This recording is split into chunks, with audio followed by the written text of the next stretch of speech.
Hello, everyone, and welcome to the Your Mark on the World show. I'm your host, Devin Thorpe. I'm a Forbes contributor covering social entrepreneurship and impact investing. And today we have a super guest. We have Susannah Schaefer with us, who's the CEO of Smile Train, an organization that is doing tremendous work at really exciting scale around the world for children born with cleft palates. Susannah, welcome to the show.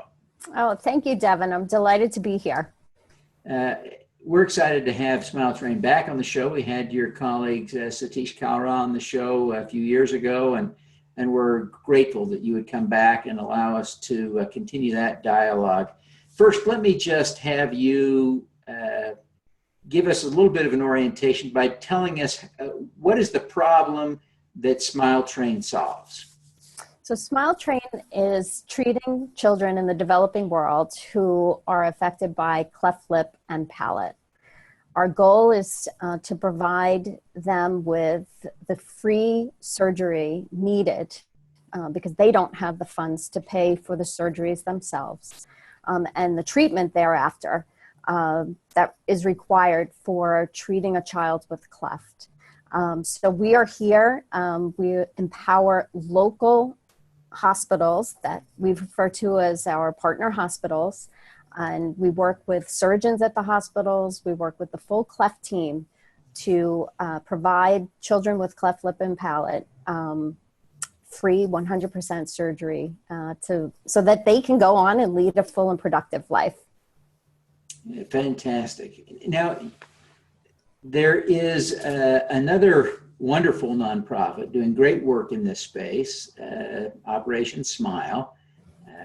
How do you differ in your approach from Operation Smile? So Smile Train's approach is a teach a man to fish model. So our goal is to build sustainability and build capacity in countries. So we do not fly surgeons from the Western world to the developing world to treat children.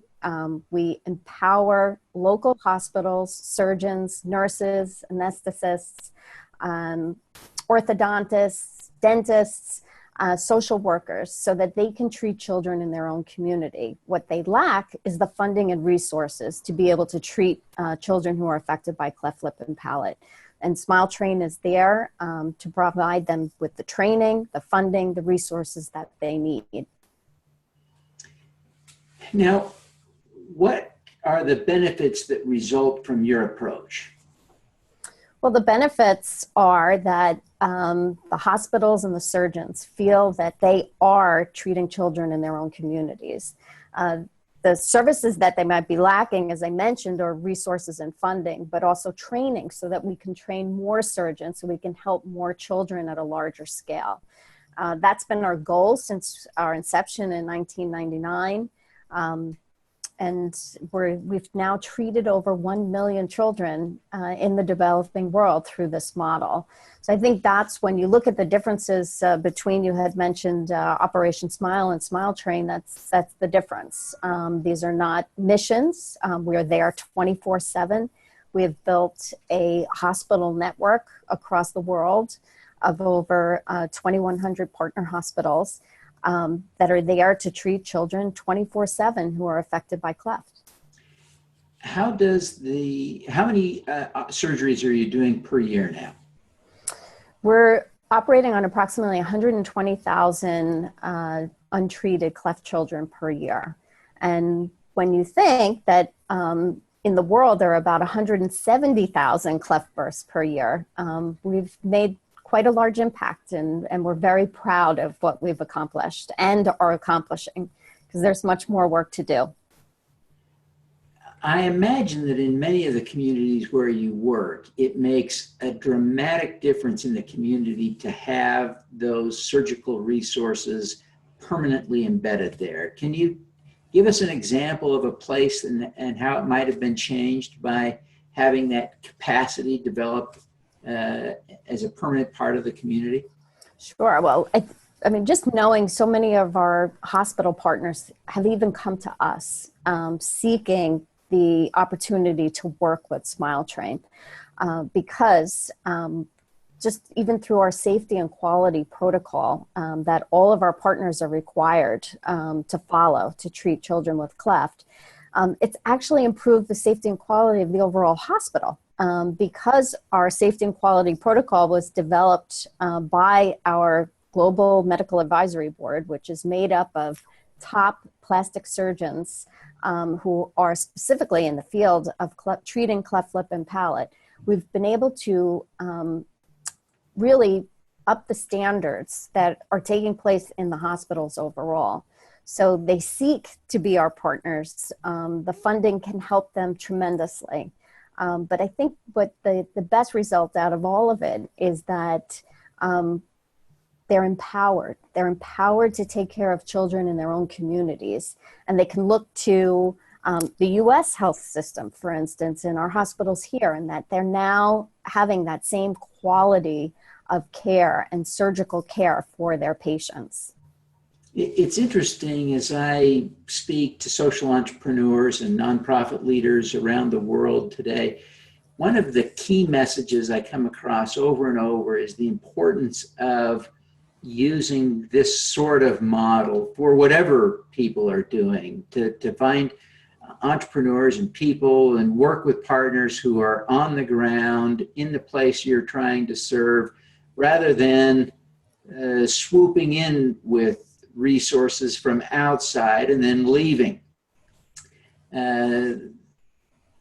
You've been doing it this way for a rather long time, 17, 18 years now. I wonder if you can tell us how the organization settled on this approach in those early days, because it was, I think, a rather novel approach, certainly a leading edge approach, even though the wisdom of it is rather obvious today. How did you get there 17 years ago? Yeah, I mean, that really, the model, the teach a man to fish model was what our founder and chairman, he's still our founder and chairman today, came up with, saying there has to be a better way to treat this problem, a more efficient and effective way to treat the problem of cleft. And it was, there are plastic surgeons in these countries. We started in China and India, for example, and there were plastic surgeons, in these countries treating children with cleft. The problem is there weren't enough of them, so that the backlog of children who were never treated could have a chance at a full and productive life. So the goal was to help them to train more surgeons, because if more surgeons were trained, then more children could be helped on a daily basis.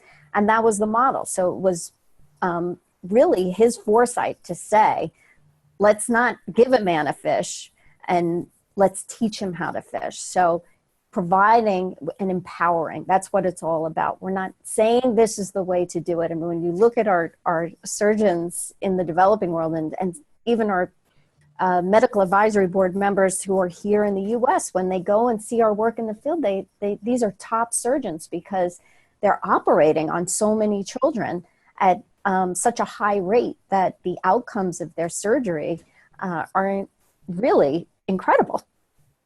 Oh, that's great.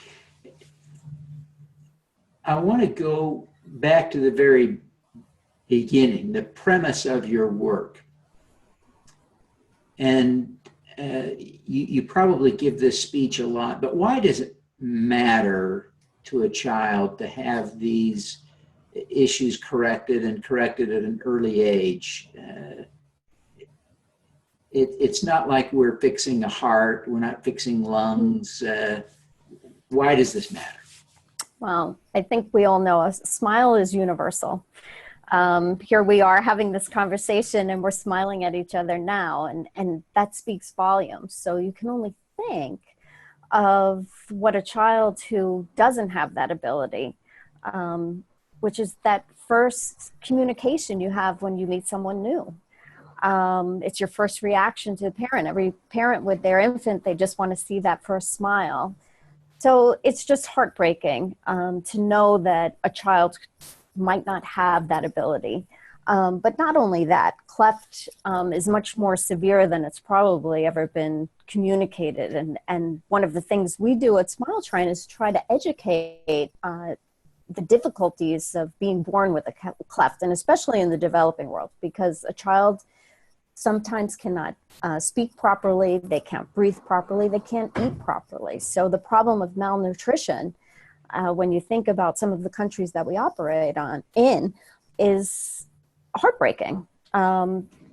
Children with a cleft palate can't feed properly. Even with a cleft lip, it's very difficult for an infant to be able to suckle properly. So malnutrition is actually a problem for us as well, which is a global health problem. Yeah. Well, the work you do is amazing. It is important. It's incredibly valuable. Let me just ask you a couple of questions to get insights from you as a leader. But clearly there are people all around the world who look up to you and admire you for the things that you've done and accomplished. But who do you admire and look up to as a role model? Well, I guess always everyone looks up to their mother. So definitely she is a role model to me, and has encouraged me and just helped me to go forward in life and become the person that I am. But when I look out and think, who do I admire? I would put myself in kind of that business perspective, and I look to someone like Sheryl Sandberg at Facebook. Her story, her rise, I think there are a lot of similarities between my own personal story and hers, and how we've kind of moved through different professions and making a mark on the world. But in a sense, I mean, we're both leaders. I'm a leader of a nonprofit, and she's a leader at Facebook, but we're both moms. There's some similarities there that I just follow her story. And I think what she's done for her career, and how she's taken her role as a leader to elicit change is pretty impactful. Yeah, pretty amazing. You could be doing anything. You're a super talented person, and you've had a very successful career, but why do this? Why run Smile Train? Yeah. This is and has been and continues to be the opportunity of a lifetime. I did not go into business to think that eventually I would wind up at a nonprofit, but here I am. And I can't say enough about this organization, the work that we do. But from a professional perspective and my own, if I'm looking from within, just having that opportunity to be a leader, to be a CEO, what do those three letters mean?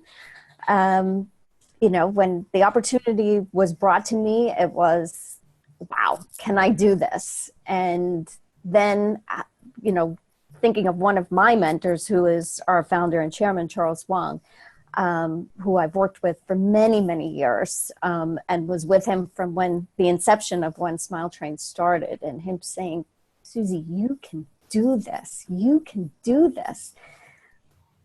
It was a challenge, but yet an opportunity that was there. And I kind of put my own stamp and mark on it. But I love this team, and I love what we do.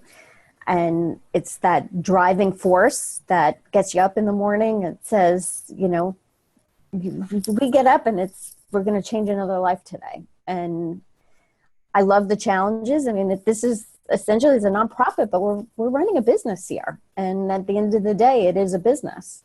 And we have to look at it that way. But the rewards are so much greater. Susannah, what is your superpower? I juggle a lot and pretty organized. So I would say it's all of that, all encompassing. running a global nonprofit. So obviously there's a lot of travel involved. It's a big team here. And so it's juggling, the daily challenges of running a business. I'm also a mom. I have 2 children and a wonderful husband who helps this whole process along, because without his tremendous support on the home front, a lot of this would not be possible. But I do have a 14-year-old son and an 11-year-old daughter, and they're very active in school and with extracurricular activities that I encourage, and my husband and I encourage for them. So it's a lot of balance. You want to keep friendships and relationships going, but it's all encompassing, and it's something I thrive on. I like the challenge. I like the daily juggle challenge. It's fun. Excellent. Well, Susannah, before you go, and we appreciate you taking the time to be with us, please tell people how they can learn more about Smile Train and connect with you personally. Oh, sure. We have resources available at smiletrain.org, which is our website and our window into what we do. There's lots of information there. And I am reachable at Susie@smiletrain.org. Fantastic. Well, I sure appreciate you taking the time to be with us, and we want to wish you every success in helping to rid the world of the cleft palates. Oh, thank you, Devin. It was really, really great to be with you today. Thank you. Let's do some good.